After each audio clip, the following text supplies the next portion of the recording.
ಮೊದಲಿಗೆ ಒಂದು breaking news ಇದೆ. ಎಟಿಎಂಗಳಲ್ಲಿ ಇರಬೇಕಾಗಿದ್ದಂತಹ ದುಡ್ಡೆಲ್ಲ ಇವರ ಬಳಿ ಇದೆ. ನೂರಲ್ಲ, ಸಾವಿರ ಅಲ್ಲ, ಲಕ್ಷ ಅಲ್ಲ, ಕೋಟಿ ಕೋಟಿ ದುಡ್ಡು ಇವರ ಬಳಿ ಇದೆ. ಬ್ರೇಕಿಂಗ್ ನ್ಯೂಸ್ ಬರ್ತಾ ಇದೆ ನೋಡಿ.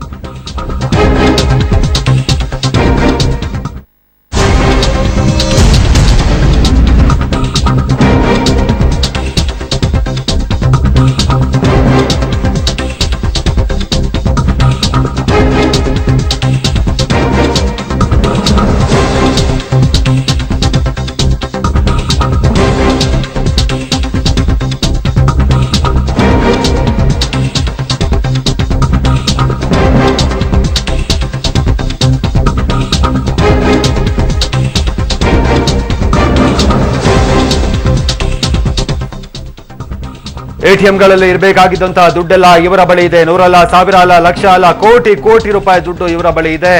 ಎಲ್ಲ ಗರಿ ಹೊಸ ನೋಟುಗಳು ಇವರ ಬಳಿ ಇರುವಂತದ್ದು. ಯಾರವರು, ಎಲ್ಲಿಯವರು, ಏನವರ ವ್ಯವಹಾರ ಅನ್ನುವಂತ ಪ್ರಶ್ನೆ ನಿಮ್ಗೆಲ್ರಿಗೂ ಕೂಡ ಕಾಡ್ತಾ ಇರಬಹುದು. ಒಟ್ಟಾರೆ ಎಟಿಎಂಗಳಲ್ಲಿ ಇರಬೇಕಾದಂತಹ ದುಡ್ಡೆಲ್ಲವೂ ಕೂಡ ಇವರ ಬಳಿ ಇದೆ.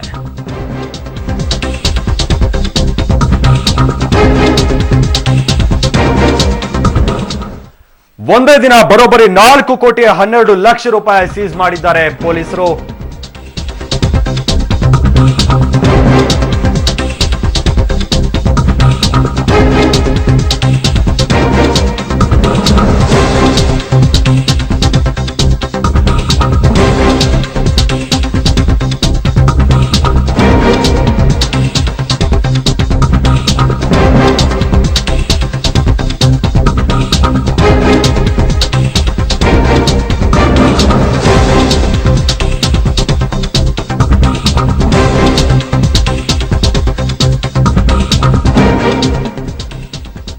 ಒಂದೇ ದಿನ ಬರೋಬ್ಬರಿ 4,12,00,000 ರೂಪಾಯಿ ಸೀಸ್ ಮಾಡಿದ್ದಾರೆ ಪೊಲೀಸರು. 2,000 ರೂಪಾಯಿ ಮುಖಬೆಲೆಯ 3 ಕೋಟಿ ರೂಪಾಯಿ ಜಪ್ತಿ ಮಾಡಿದ್ದಾರೆ.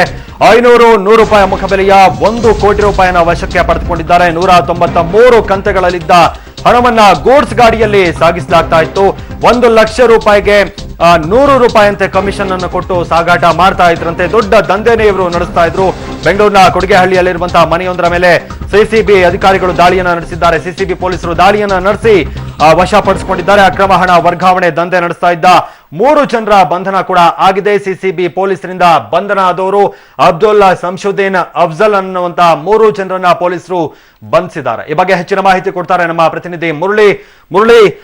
ಯಾರಿವರು 3 ಜನ ಅಂತ, ಹಾಗೆ ಯಾರಿಗೆ ಸೇರಿದಂತ ದುಡ್ಡನ್ನ ಇವರು ಸಾಗಾಟ ಮಾಡ್ತಾ ಇದ್ರು? ಇದೇ ಬಿಸ್ನೆಸ್ ಮಾಡ್ತಿದ್ರಾ, ಹೆಂಗೆ ಅಂತ ದಂಧೆನ? ಮಹೇಶ್, ಏನಂದ್ರೆ ಈ ಪ್ರಕರಣಕ್ಕೆ ಸಂಬಂಧಪಟ್ಟಂತೆ 3 ಜನ ಆರೋಪಿಗಳೇನಿದ್ರು, ಆರೋಪಿಗಳು ಸಹ ಕೇರಳ ಮೂಲದವರು ಅನ್ನೋದ್ರ ಬಗ್ಗೆ ಮಾಹಿತಿ ಸಿಕ್ಕಿರುವಂತದ್ದು. ಅಂದ್ರೆ ಪ್ರಮುಖವಾಗಿ ಇವರು ಬೆಂಗಳೂರಿನಿಂದ ಕೇರಳದ ಏನು ಗಡಿ ಭಾಗ ಏನಿತ್ತು, ಗಡಿ ಭಾಗಕ್ಕೆ ಈ ಹಣವನ್ನು ತಲುಪಿಸುವಂತ ಕೆಲಸವನ್ನ ಮಾಡ್ತಾ ಇದ್ರು ಅನ್ನೋದ್ರ ಬಗ್ಗೆ ಮಾಹಿತಿ ಸಿಕ್ಕಿದೆ. ಈಗಂದ್ರೆ ಪ್ರತಿ 1 ಲಕ್ಷಕ್ಕೆ 100 ರೂಪಾಯಿ ಕಮಿಷನ್ ರೀತಿ ಇವರು ಹಣವನ್ನ ಸಾಗಾಟ ಮಾಡ್ತಾ ಇದ್ರು ಅನ್ನೋದ್ರ ಬಗ್ಗೆ ಸಹ ಪೊಲೀಸರು ಈಗ ಎಂಕ್ವೈರಿಯಲ್ಲಿ ತಿಳಿದಿರುವಂತದ್ದು. ಜೊತೆಗೆ ಏನಾದ್ರೆ ಪ್ರಮುಖವಾಗಿ ಇವರು ಯಾರಿಗೆ ಹಣವನ್ನು ತಲುಪಿಸ್ತಾ ಇದ್ರು, ಜೊತೆಗೆ ಇವರು ಹಣವನ್ನ ಯಾರಿಂದ ಹಣವನ್ನ ತೆಗೆದುಕೊಂಡು ಹೋಗ್ತಾ ಇದ್ರು ಅನ್ನೋದ್ರ ಬಗ್ಗೆ ಇನ್ನು ಸ್ಪಷ್ಟವಾಗಿ ವಿಚಾರಣೆ ನಡೀಬೇಕಾಗಿದೆ. ಸ್ಪಷ್ಟವಾಗಿ ಉತ್ತರ ಸಿಕ್ಕಿಲ್ಲ.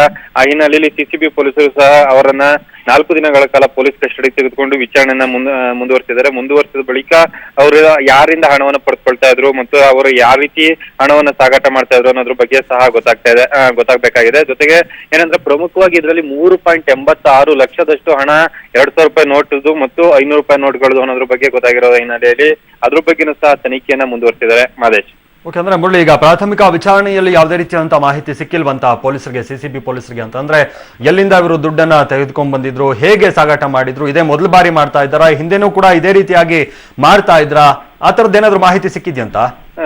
ಮಹೇಶ್, ಏನಂದ್ರೆ ಹವಾಲಾ ದಂಧೆಕೋರರ ಬ್ಯಾಕ್ ಗ್ರೌಂಡ್ ಇದೆ ಅನ್ನೋದ್ರ ಬಗ್ಗೆ ಸ್ಪಷ್ಟವಾಗಿ ಮಾಹಿತಿ ಇರುವಂತದ್ದು. ಆದ್ರೆ ಯಾರಿಂದ ಹಣವನ್ನ ಪಡ್ಕೊಂಡಿದ್ರು, ಪ್ರಮುಖವಾಗಿ ಏನಂದ್ರೆ ಈಗ ನಾವು ಹಳೆ ಪ್ರಕರಣಗಳಲ್ಲಿ ಚಿಕ್ಕಪೇಟೆ ಇರ್ಬೋದು, ಉಪ್ಪರ್ಪೇಟೆ ಇರ್ಬೋದು, ಈ ಸುತ್ತಮುತ್ತಗಳಲ್ಲಿ ಹವಾಲಾ ದಂಧೆ ಪ್ರಕರಣಗಳನ್ನ ನೋಡ್ತಾ ಇದ್ವಿ. ಅದೇ ರೀತಿ ಇವರು ಈರುಳ್ಳಿ ಮೂಟೆಯನ್ನ ಒಳಗಡೆ ಹಣವನ್ನ ಹಾಕ್ಕೊಂಡು ಹೋಗ್ತಾ ಇದ್ರು ಅನ್ನೋದ್ರ ಬಗ್ಗೆನೂ ಸಹ ಇದು ಸಾಕಷ್ಟು ಹೊಸದಾದಂತ ಪ್ರಕರಣ ಆಗಿರೋ ಹಿನ್ನೆಲೆಯಲ್ಲಿ ಅವ್ರಿಗೂ ಸ್ವಲ್ಪ ಒಂದು ಕ್ಲಾರಿಟಿ ಸಿಕ್ಕಿಲ್ದಿರೋ ಹಿನ್ನೆಲೆಯಲ್ಲಿ ವಿಚಾರಣೆ ನಂತರ ಯಾರಿಂದ ಹಣವನ್ನ ಪಡ್ಕೊಳ್ಬರ್ತಾ ಇದ್ರು, ಜೊತೆಗೆ ಎಲ್ಲಿಗೆ ಸಾಗಿಸ್ತಾ ಇದ್ರು, ಅಂದ್ರೆ ಸಾಗಿಸ್ತಾ ಇದ್ದಿದ್ದು ಕೇರಳದ ಗಡಿ ಭಾಗಕ್ಕೆ. ಆದ್ರೆ ಗಡಿ ಭಾಗದಲ್ಲಿ ರಿಸೀವ್ ಮಾಡ್ಕೊಳ್ತಿದ್ದವರು ಯಾರು ಅನ್ನೋದ್ರ ಬಗ್ಗೆ ಇನ್ನೂ ಸಹ ಸ್ಪಷ್ಟವಾಗಿ ಉತ್ತರ ಸಿಕ್ಕಿಲ್ಲ. ಅದಕ್ಕೆ ವಿಚಾರಣೆ ನಡೆದ ನಂತರ ಅಷ್ಟೇ ಸಂಪೂರ್ಣ ಮಾಹಿತಿ ಹೊರ ಬರ್ಬೇಕಾಗತ್ತೆ. ಧನ್ಯವಾದ ಮುರಳೀಧರ್, ನಿಮ್ಮೆಲ್ಲ ಮಾಹಿತಿಗಾಗಿ.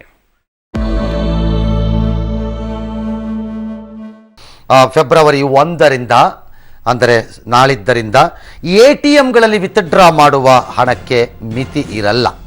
RBI ತನ್ನ ಪ್ರಕಟಣೆಯಲ್ಲಿ ಘೋಷಿಸಿರುವ ಪ್ರಕಾರ ಫೆಬ್ರವರಿ 1ರಿಂದ ATMನಲ್ಲಿ ವಿತ್ಡ್ರಾಗೆ ಇಲ್ಲ.